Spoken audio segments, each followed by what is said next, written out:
Germaniya terma jamoasiga qarshi o'yinlarda 25 yildan buyon g'alaba qozona olmayotgandingiz. Fransiyani yengganingizda esa bu seriya 21 yilga teng edi. Ehtimol endi Ispaniyani yengish vaqti ham kelgandir.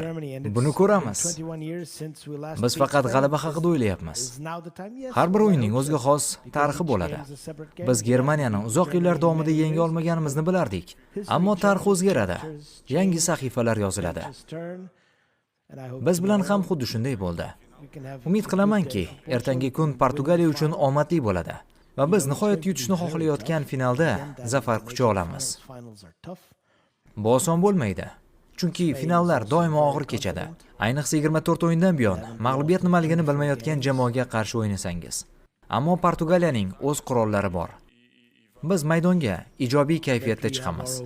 Biz g'alabaga ishonamiz va oxirigacha kurashamiz. Cristiano, agar xato gapirayotgan bo'lsam, to'g'rilagin. Sen 40 yoshdasan. Sen oilaparvar odamsan va otasan. Ayrimlar seni mashina deb atashadi. Aslida esa sen ham insonsan. Iloji bo'lsa aytsang, senda ham hech narsaga qo'l urging kelmaydigan kunlaring bo'ladimi? Masalan, jurnalistlarning savollariga ham javob berishni istamaydigan kunlar. Ha, bugun ham men javob bermoqchi emasman.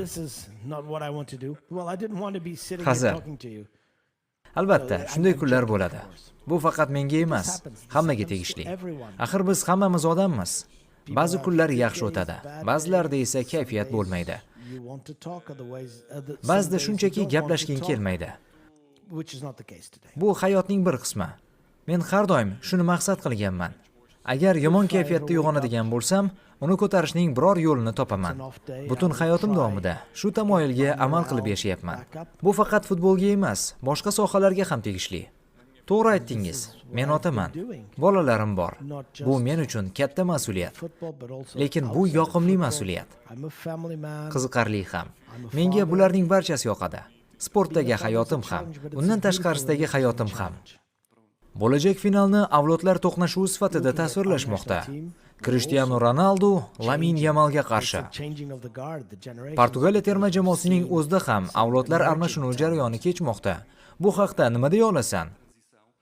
Va sening yangi futbolchilarga tajriba almashishdagi roling qanday bo'lmoqda? Men har doim katta o'yinlarda, finallarda, muhim uchrashuvlarda qatnashib kelganman.